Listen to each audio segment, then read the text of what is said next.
The scent of pine and cinnamon still clung to the air, a ghost of Christmas past haunting the quiet living room. Eleanor sat in her favorite armchair, a faded blue corduroy throne that had held her through 40 years of life. The twinkling lights from the tree she couldn't bear to take down cast a melancholic, glittering pattern on the wall. The words, sharp and ceramic, seemed to clatter in the silent room still. "You're trash, Eleanor. Just trash." Her daughter-in-law, Chloe, had said it.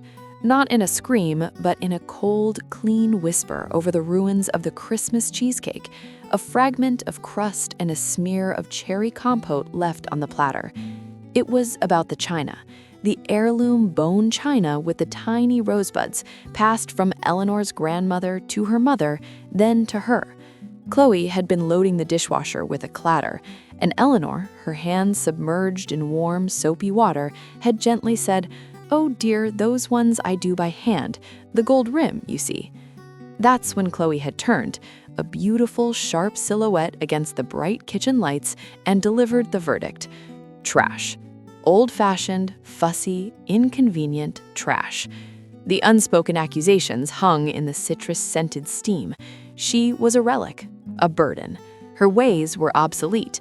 Her love, expressed in carefully preserved rituals and hand-washed dishes, was worthless. Eleanor had dried her hands, each finger individually on the linen towel. She had smiled, a brittle, practiced thing. "I'll just finish up here," she'd murmured, and had spent the next hour washing each cup and saucer with trembling hands, the hot water turning her skin a blotchy red.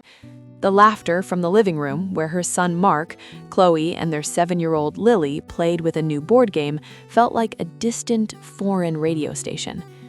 That was 5 days ago. The silence from Mark's end of the phone was a heavy blanket. She'd replayed the moment 1,000 times, each time feeling smaller, more translucent. Maybe Chloe was right. Her world was small.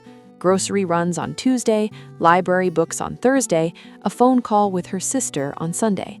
Her husband, Frank, had been gone 8 years, and the house seemed to expand with his absence, the rooms growing taller and more echoing. She filled them with routines, the way she'd once filled Frank's lunch pail, carefully, with a quiet devotion. The digital clock on the microwave glowed 1:58 a.m. Sleep was a futile pursuit. She was tracing the outline of a rosebud on her teacup when the phone shattered the silence. Not the gentle chirp of a cell, but the old, insistent wall phone in the kitchen. At that hour, it could only be news. Bad news. Her heart hammered against her ribs, a trapped bird as she hurried to answer. "Mom?" Mark's voice was ragged, stripped raw, not angry, terrified. "Mark? What's wrong? Is it Lily?" "No, she's fine, physically." "Mom, what the hell is on your cheesecake?" The question was so absurd, so utterly disconnected from the middle-of-the-night dread that Eleanor's mind blanked. My cheesecake? The Christmas one, the one you brought. Lily, she won't stop crying. She's been hysterical for an hour. She keeps saying she wants Grandma's cake, the one with the red snow. She says it's the only thing that will make it better. Chloe and we've tried everything. We're at our wits' end. What is it? Is it a specific brand? A recipe? Please. She could hear it in the background, the high, heartbroken, gulping sobs of her granddaughter. It was a sound that bypassed ears and went straight to the soul.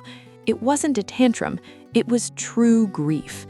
"Oh, my sweet Lily," Eleanor breathed, the knot in her chest loosening just a fraction, transforming from personal hurt to a generational pull to comfort. "It's the compote, sour cherry compote, from Mrs. Pendleton's tree." "Mrs. who?"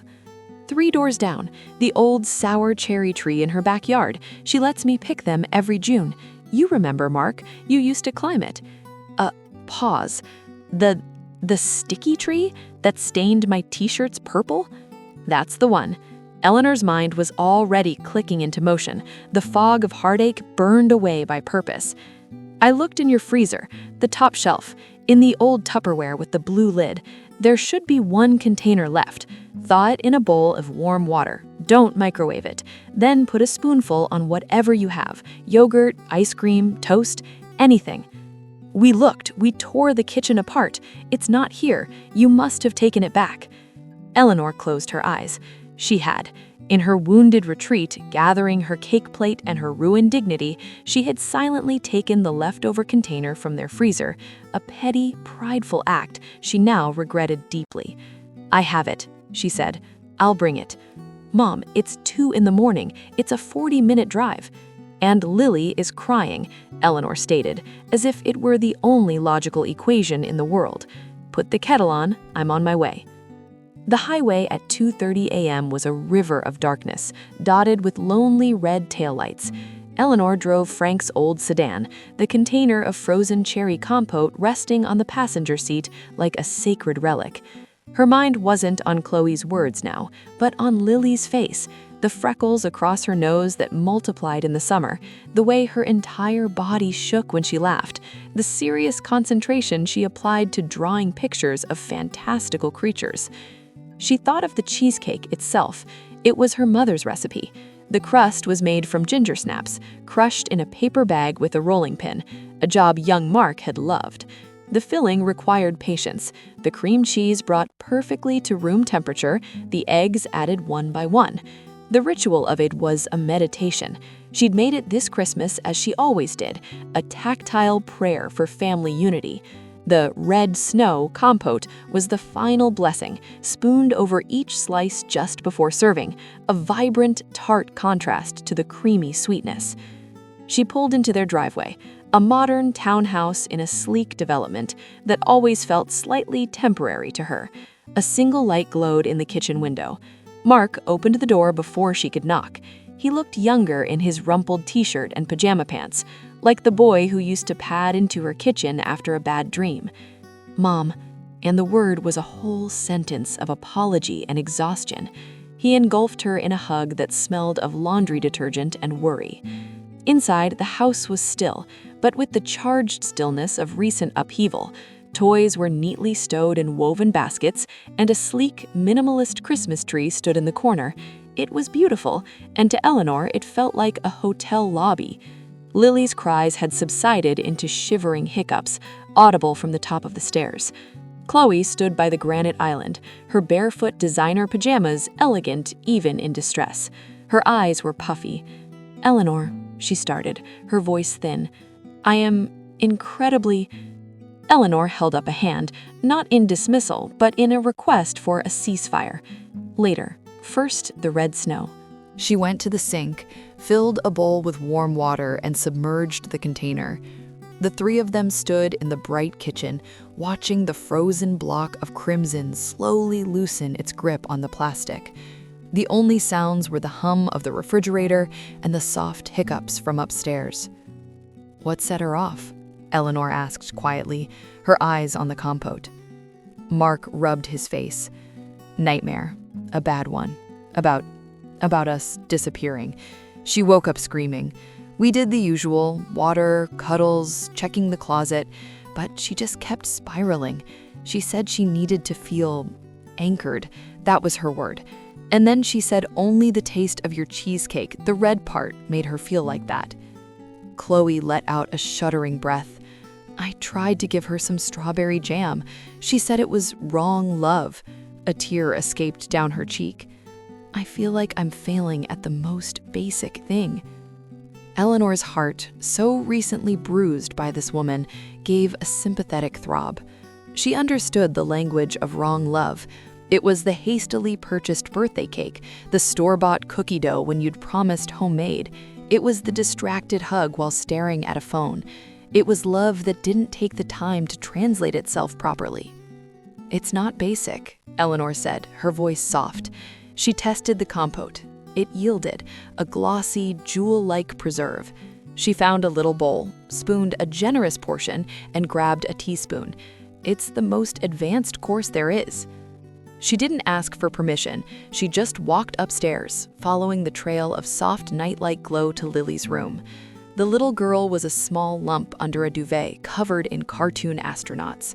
Her face was flushed and tear-streaked, her brown hair plastered to her damp forehead. "Lilybug," Eleanor whispered, sitting on the edge of the bed. Lily's eyes, so much like Frank's, flew open. "Grandma?" The word was a desperate, hopeful sigh. "I heard you were in need of some red snow." Lily struggled to sit up, her little body still hiccuping. Eleanor dipped the spoon, held it out. Lily opened her mouth like a baby bird, and Eleanor placed the spoonful of deep red compote on her tongue. The effect was instantaneous and profound. Lily's eyes closed. She chewed slowly, deliberately. The tension in her small shoulders melted. She swallowed, and a long, slow breath escaped her, as if she'd been holding it for hours. "It tastes like your kitchen," she whispered. "It tastes like stories." Eleanor's vision blurred. "Does it, my love?" "Mm-hmm. The story about the cherry tree giant and Grandpa Frank stealing one pie before the fair." Lily opened her eyes, clear now. "Can you stay?" "Just for a little while," Eleanor said, lying down beside her on top of the covers.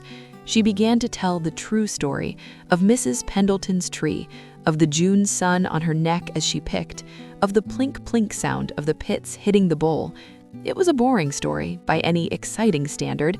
It contained no dragons or superheroes, just a tree, a season, and a patient task. Lily listened, her breathing deepening, her fingers curling around Eleanor's wrist. When she was sure Lily was asleep, Eleanor crept back downstairs. Mark and Chloe were sitting at the island, 2 mugs of untouched tea between them. The container of compote sat between them, a humble crimson centerpiece. Eleanor sat on a stool. The silence now was different, waiting but not hostile. Chloe spoke first, her words rushing out as if she'd been holding them back by force. "I called you trash. I'm so ashamed, Eleanor. It was unforgivable." "It was," Eleanor agreed quietly, and saw Chloe flinch. "But I'm choosing to understand it instead. What did you really mean?" Chloe looked at her hands, elegant and manicured. "I meant I feel like trash. I feel obsolete." She looked up, her eyes blazing with a painful honesty. "Mark talks about your fried chicken, the way you could make a holiday out of a Tuesday pancake breakfast. Lily draws pictures of your garden, of your cookie jar. I work 60 hours a week to afford this show home. I buy organic, I take her to sensory gyms and Mandarin lessons, and her deepest comfort is a jar of cherries you picked in some old lady's yard. My love is a spreadsheet. Yours it's a recipe. It has a history. Mine feels frantic and new, and it terrifies me that it might not be enough. Calling you trash, it was like trying to break the thing I'm most jealous of." The confession hung in the air, so vulnerable it hummed. Mark reached for his wife's hand. "We're drowning, Mom, in the mortgage, in the expectations, in the fear of getting it wrong. Christmas was supposed to be perfect, and when you mentioned the dishes, it was like you were pointing out one more way we'd failed. We didn't even know about the gold rim." Eleanor looked from her son's weary face to her daughter-in-law's anguished one. She saw not adversaries, but fellow soldiers in the endless, beautiful war of building a home. Her hurt didn't vanish, but it made space, a great grandmotherly space. "Oh, my dears," she said, "you think my love is in the china or the cherries?" She got up, walked to their pristine sink. "My love is in the washing up. It's in the doing." She turned to face them. "Your love, Chloe, is in the 60-hour weeks you work to give Lily stability. It's in the way you read the same bedtime story 7 times, even when your voice is hoarse. Mark, your love is in the way you build those intricate Lego sets with her, piece by piece, following a map. That's your recipe. Your history is just beginning." She came back to the island, placed her hands flat on the cool stone. "The compote isn't magic. It's just time. Time and attention. That's all this is. My rituals aren't better. They're just older. They're my anchor. You need to build your own." Chloe wiped her eyes. "Will you teach me?"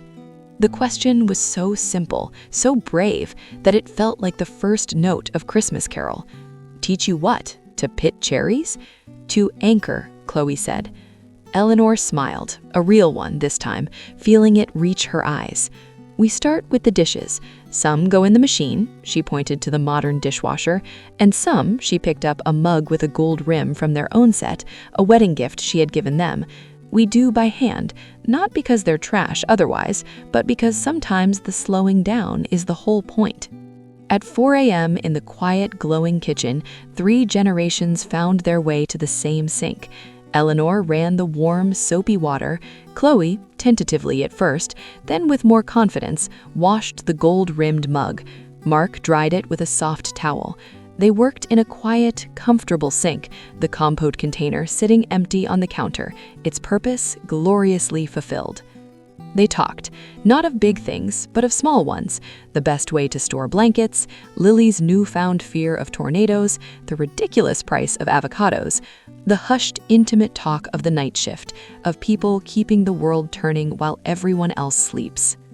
As the sky began to lighten from black to indigo, Eleanor knew she would go home to her quiet house, but it wouldn't feel so empty now. It held the echo of Lily's breath evening into sleep, the weight of Mark's grateful hug, the fragile bridge built in Chloe's eyes. Chloe walked her to the door. "Eleanor," she said, the name settling more comfortably on her tongue. "Thank you for the red snow, for everything." Eleanor took her hand, not a brief clasp, but a solid, lasting hold. "Anytime, my dear, anytime at all." The dawn was a pale stripe on the horizon as she drove home. She wasn't trash, she was a root, and roots, she thought, remembering the deep, stubborn reach of Mrs. Pendleton's tree, are not flashy.